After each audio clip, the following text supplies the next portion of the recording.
The lights on the control panel blinked slowly in the dark. Commander Jake Sullivan sat in his chair, watching the screens that showed nothing but empty space. His coffee had gone cold hours ago, but he did not want to leave his post. 57 years was a long time to wait. The monitoring station Gamma 7 hung silent in the asteroid field like a dead rock. From the outside, it looked like just another piece of space junk floating between the big stones. That was exactly what Jake wanted. For 57 years, no alien ship had come close enough to see them.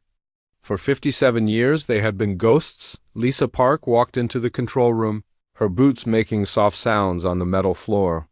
She was the navigator, but there had been nowhere to navigate to for a very long time.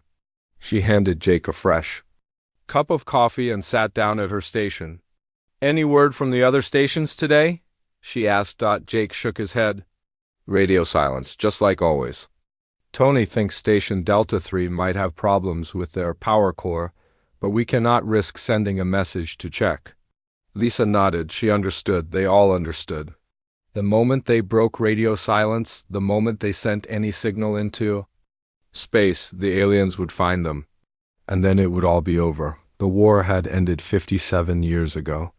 At least, that was what the aliens called it. The humans who survived called it something else. They called it murder. Jake remembered the last days on Earth. He had been just a young officer then, fresh out of the academy. He remembered watching the alien ships fill the sky like angry clouds. The Zephyrians came first with their crystal ships that cut through Earth's defenses like knives through paper. Then came the Keth Empire with their insect ships that swarmed over the cities. Last were the Vorlax, riding in their gas-filled vessels, cleaning up what the others had left behind. The aliens had worked together for the first time in their history. They'd put aside their old fights and old hate to focus on one goal. They wanted to remove humans from the galaxy forever. Tony Rodriguez came up from the engine room, wiping grease from his hands. He was their engineer, the man who kept their small station running on almost nothing. For 57 years, he had fixed problems with spare parts and hope. "Power levels are good," he said. "We have enough fuel for another 6 months, maybe 7 if we cut back on heating. We will make it work," Jake said. He always said that. It was his job to keep hope alive. Karen White looked up from her communication station. She spent her days listening to alien radio signals, learning their languages, watching their news. She knew more about the 3 alien powers than most of their own citizens did. "The Zephyrians are having trade talks with the Keth again," she said. "They want to build a new mining operation in the Tau Ceti system?" Jake felt his stomach tighten. Tau Ceti had been a human colony once. 2 million people had lived there, on 3 different worlds. Now it was just another place for aliens to dig holes and pull metals from the ground. "What about the Vorlax?" Lisa asked. "Still fighting with the Keth over shipping routes in the Outer Rim?" Karen said. "Nothing new. They have been having the same fight for 20 years. That was how the aliens lived now. They fought over trade routes and mining rights and who got to control which star system. They had peace between the big powers, but they squabbled over everything else like children fighting over toys. The galaxy had been quiet for 57 years. No more human expansion. No more human colonies spreading from star to star. No more human ships showing up in places where aliens thought they owned everything. The 3 alien powers had divided up all the old human worlds among themselves and called it justice. Jake walked to the big window that looked out into space. Somewhere out there, beyond the asteroids and the dark, were the ruins of 43 human worlds. Somewhere out there were the graves of 8 billion people. Somewhere out there were the aliens who thought they had one. "Commander," Karen said softly, "I'm picking up something strange." Jake turned around fast. "What kind of strange?" Karen put her hand to her headset and listened carefully. "It is very faint, old frequency, military code from before the war."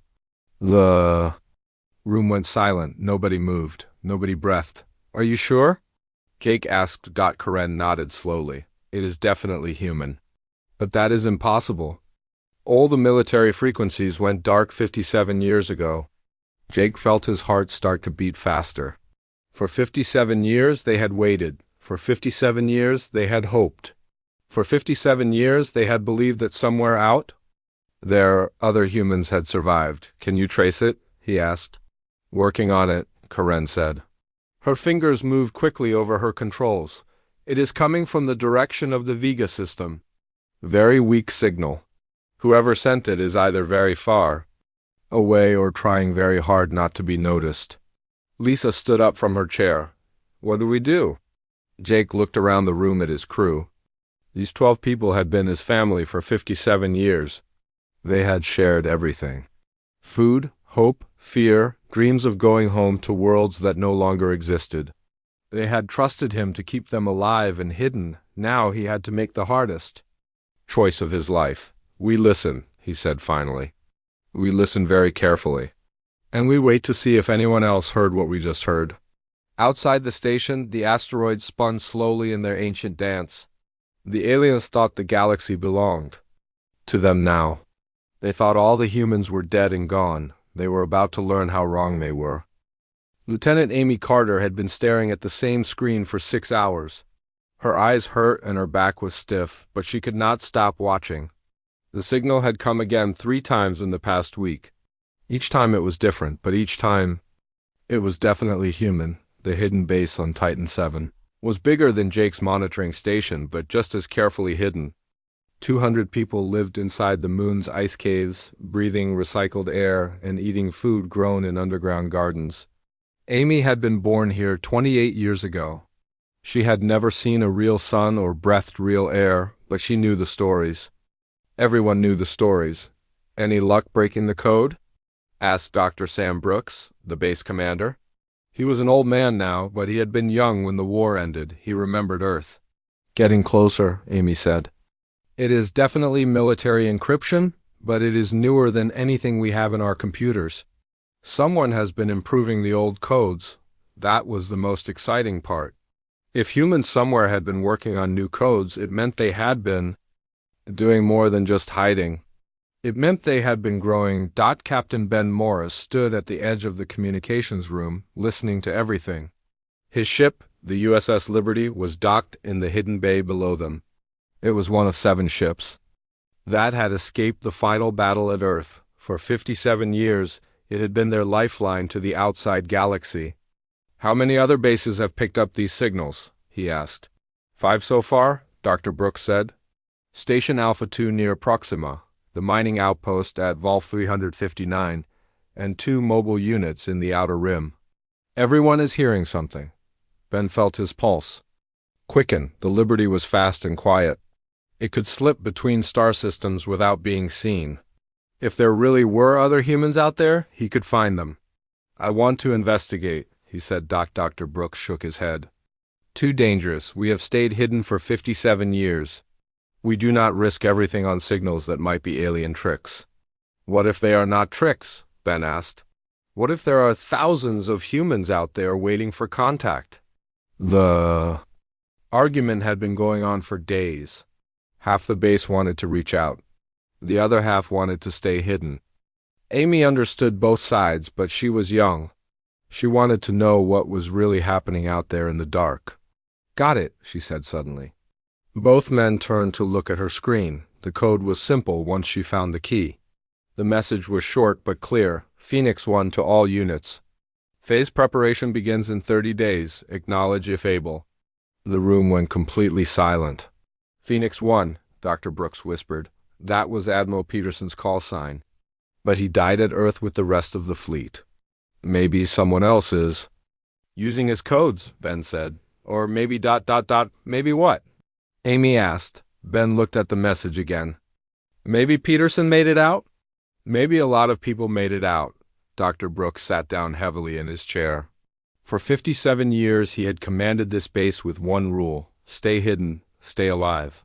Now everything was changing.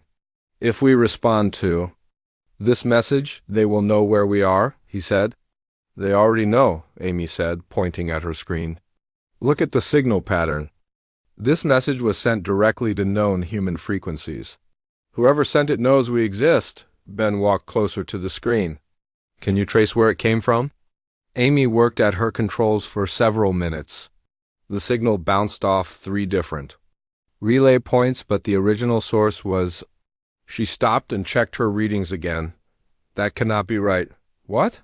Both men asked together. According to this, the signal came from inside the Vega system, but that is impossible. The Zephyrians control Vega now. They have had a major base there for 40 years. Ben and Dr. Brooks looked at each other. If humans were operating inside alien-controlled space, it meant they were not just hiding anymore. It meant they were fighting back. We need to know more. Ben said, "The Liberty can reach Vega in 4 days if we use the quiet routes." "Absolutely not," Dr. Brooks said.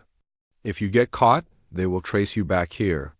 200 people will die because you wanted to chase ghost signals." Amy looked at both men and made a decision that would change everything. She began typing on her keyboard. "What are you doing?" Dr. Brooks asked. Responding, Amy said, "If Phoenix 1 is real, they need to know we are here." Her fingers moved quickly over the keys. The message was simple. Titan Base acknowledges. 200 souls await orders, ready to serve. She hit the send button before anyone could stop her. Dr. Brooks stared at her in shock. "Do you realize what you just did?" "I gave us hope," Amy said. "For 57 years, we have been waiting. Maybe it is time to stop waiting and start living." Ben put his hand on her shoulder. "Well done, Lieutenant. Now we see what happens next." They did not have to wait long.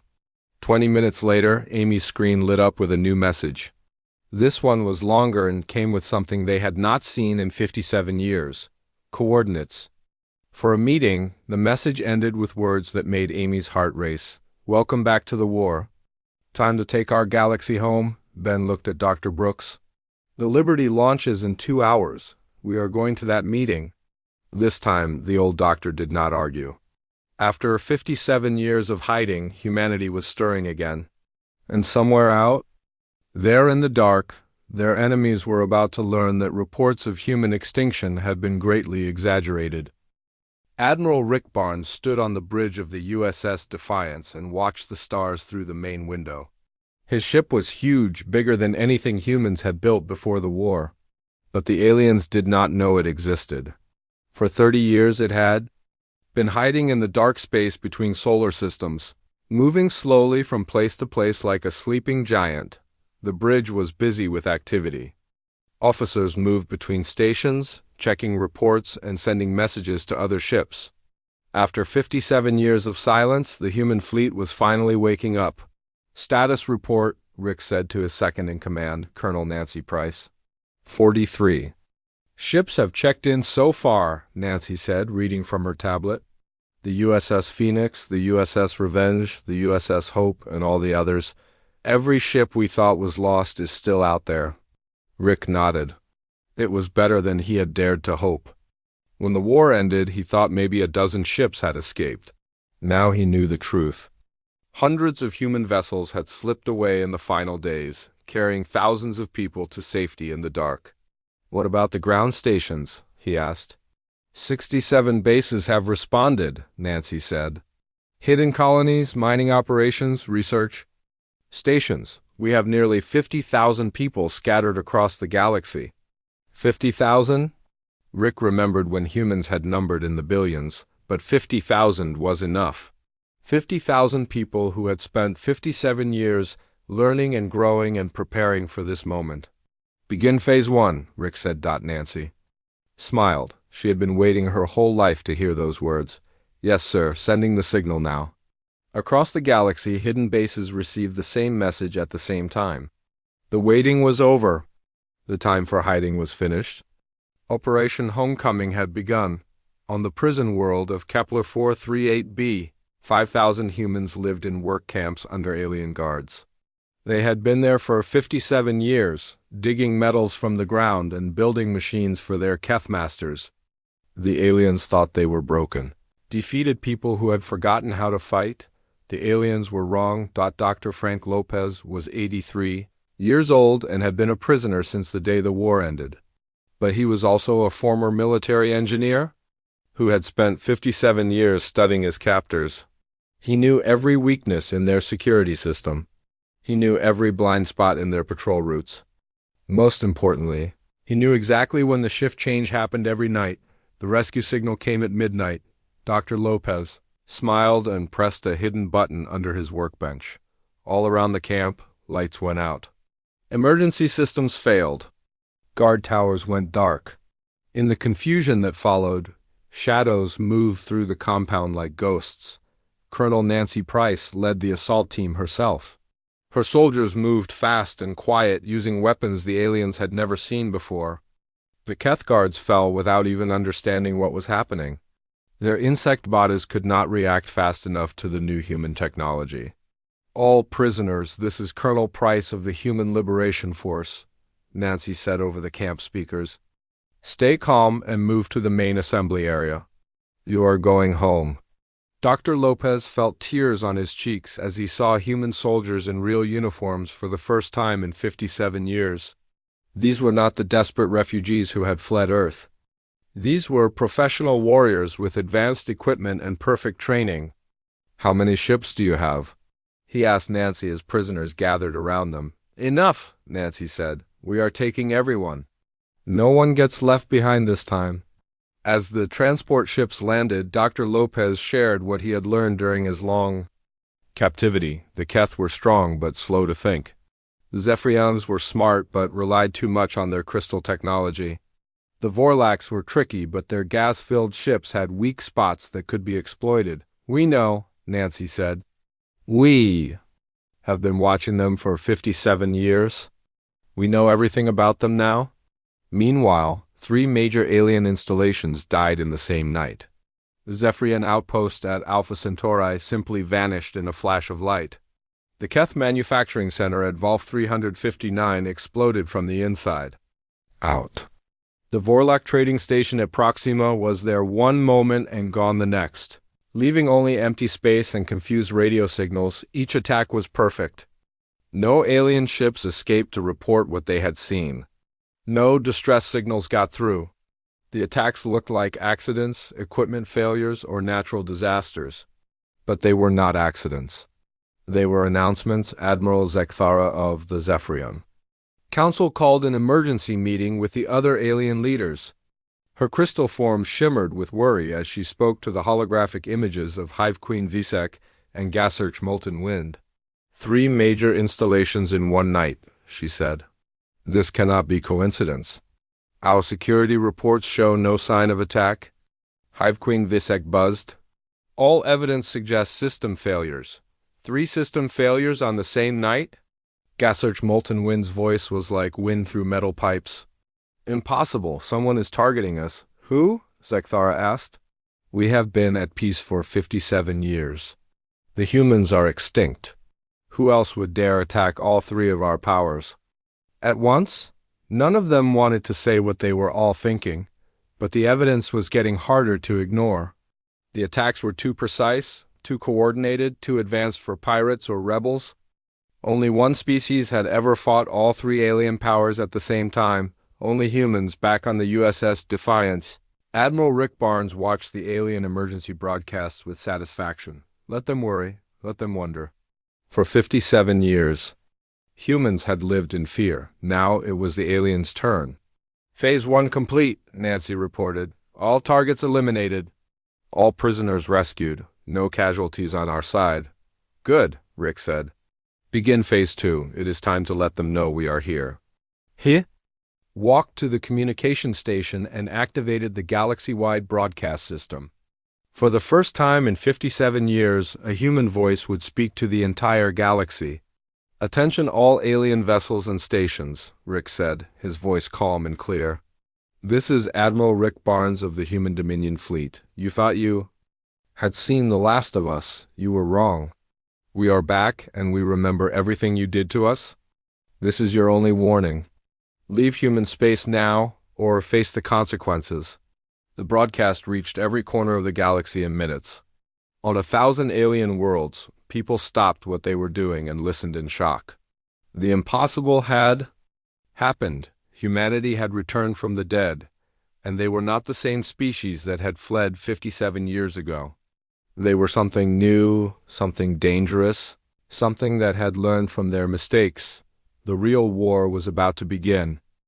General Steve Jackson stood in front of the largest communication array ever built by humans. The device was hidden inside an asteroid, but it was powerful enough to reach every corner of the galaxy. Today, he would speak to every alien who had celebrated humanity's death. "Are we ready?" he asked his technical team. "All systems are green, General," said Lieutenant Paul Green, the chief communications officer. "Every alien network will receive this broadcast. They will not be able to block it or trace it." Steve nodded. He had practiced this speech for weeks, but his hands still shook slightly. What he was about to say would change everything. There would be no more hiding after today. "Begin transmission," he said. Across the galaxy. Every alien television, radio, and computer screen suddenly showed the same image. A human in a military uniform stood before a backdrop showing the burned remains of Earth. Behind him were photos of destroyed human colonies and lists of the dead. "My name is General Steve Jackson of the Human Dominion," Steve said, his voice calm but cold. 57 years ago, you thought you killed us all. You celebrated our extinction. You divided our worlds among yourselves. You called it justice. On the Zephyrian homeworld, Admiral Zekthara watched the broadcast with growing horror. This was impossible. Humans could not have the technology to override their communication systems. "You were wrong," Steve continued. "We survived. We learned. We grew stronger. And now we have returned to take back what is ours."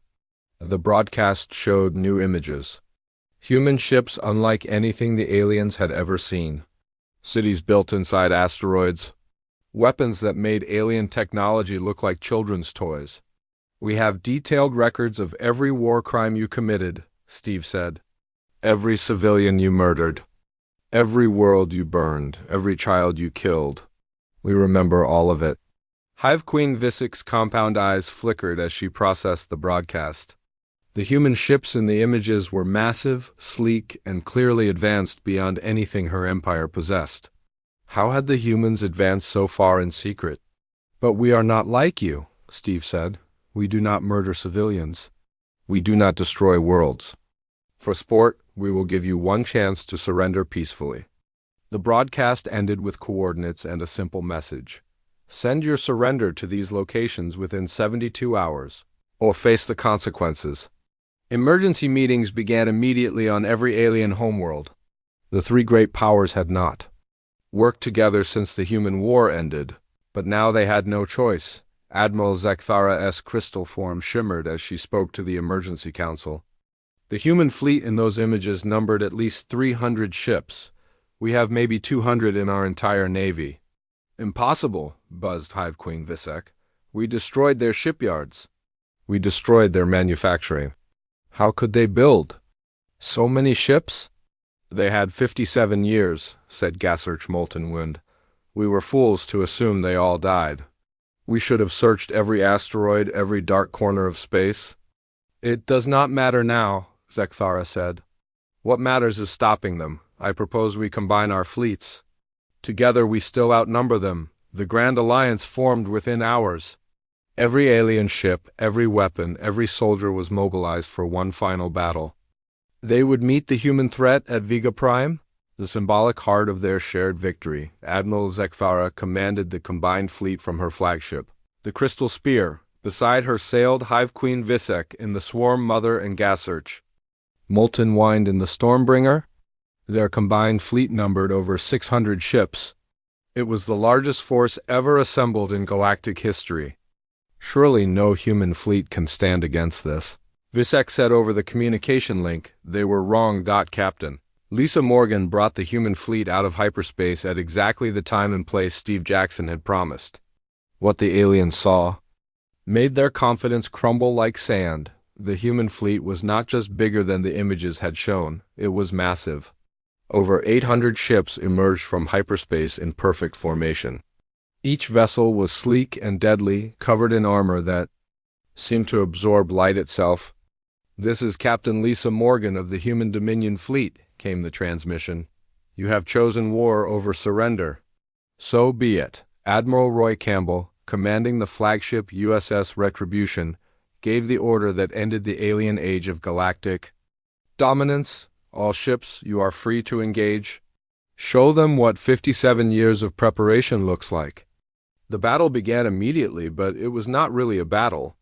It was a demonstration. Human weapons cut through alien shields like they were made of paper. Human ships moved with impossible speed and grace, dodging alien fire while delivering devastating counterattacks. Alien formations that had dominated space for centuries fell apart in minutes. Admiral Zekthara watched in horror as her proud crystal ships shattered under human weapon fire. The technology gap was not just significant, it was overwhelming. The humans had not just survived and rebuilt. They had evolved into something far beyond what they had been before. How is this possible? She whispered. Hive Queen Visek had no answer. Her swarm ships, designed to overwhelm enemies with numbers, were being picked off one by weapons that seemed to know exactly where they would be. Gassearch. Molten Wind's gas-filled vessels were the first to break formation and run. The storm. Wines that gave his people their name could not match the hurricane of human firepower. Within 4 hours, the greatest alien fleet in history was either destroyed or in full retreat.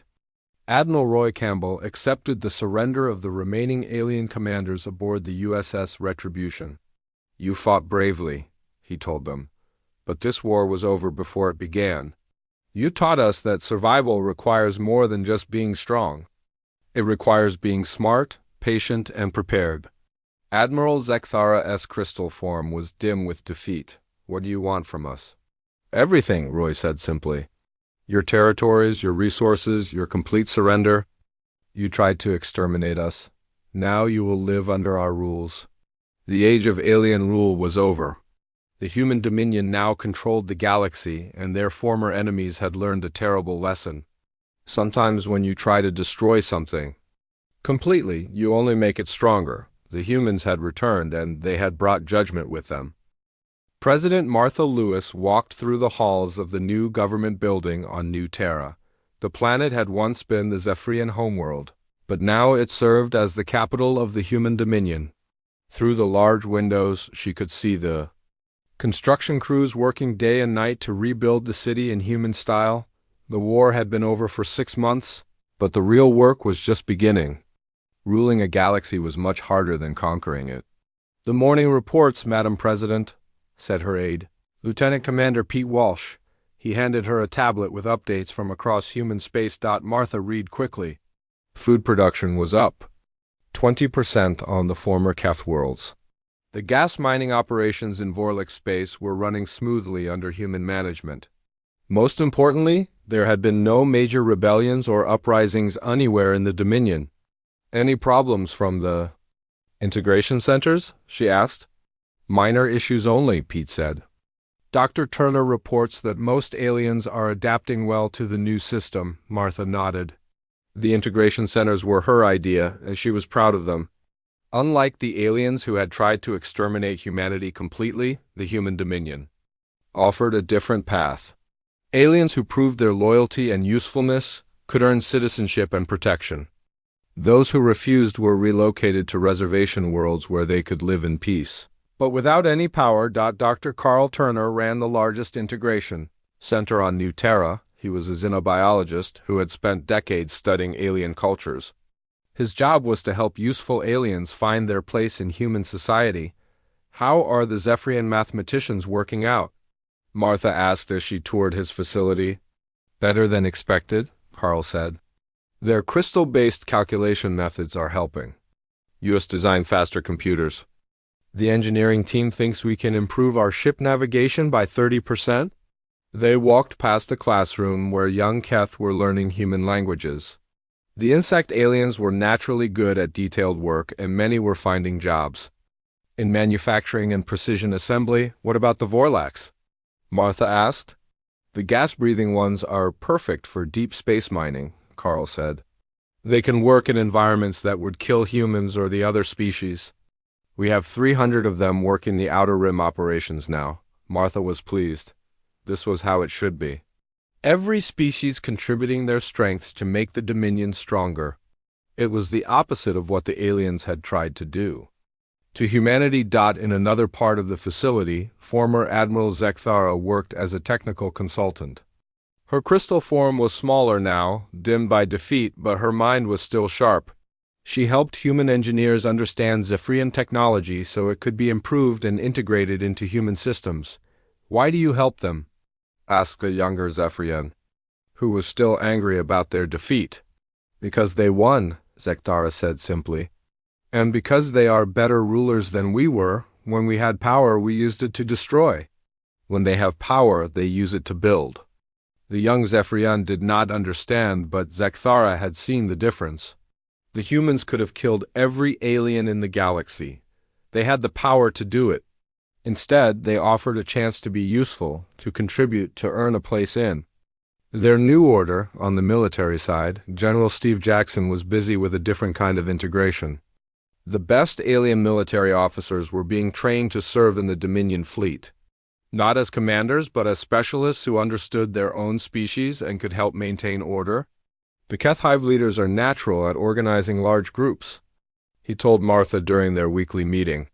"We are using them to manage civilian populations on the industrial worlds." "Any signs of rebellion?" Martha asked. "None," Steve said. "They understand that resistance is pointless. Our technology is 50 years ahead of theirs, and we have proven we know how to use it. But the real success of the human dominion was not in its military might or advanced technology. It was in something the aliens had never understood: the human ability to learn from mistakes. Commander Jake Sullivan, the man who had first detected the signals that started everything, now served as director of the Outer Rim Security Force. His job was to watch for threats from beyond known space and to ensure that no hostile species could surprise humanity the way the aliens had 57 years ago. "Any sign of other intelligences out there?" Martha asked during her visit to his new headquarters. "3 possible contacts so far," Jake said, "all very far away. We are watching them carefully, but we are also preparing. If someone else tries to do to us what we did to the aliens, they will find us ready." That was the key to everything. Humanity had learned that being peaceful was not enough. Being advanced was not enough. Being strong was not enough. To survive in a dangerous galaxy, you had to be all of those things and more. You had to be smart enough to prepare for threats you had never seen. You had to be patient enough to wait decades for the right moment. Most importantly, you had to be united enough to work together when survival was at stake. The alien races had never learned those lessons. They had been content to rule their separate empires, fighting small wars over trade routes and mining rights. When humanity appeared, they had panicked and tried to solve the problem with violence. It had worked for 57 years, but in the end, it had only made humanity stronger. Martha stood on the balcony of her office as the sun set over New Terra. Somewhere out there in the dark, the galaxy continued its ancient dance. But now, it danced to human music. The age of alien dominance was over forever. The humans had returned from the dead, and they had brought with them a new kind of order. An order based not on fear or hatred, but on the simple understanding that diversity makes everyone stronger when it is properly guided. The galaxy belonged to humanity now, and humanity intended to keep it that way, forever. They thought they had seen the last of humans 57 years ago. They had been very, very wrong.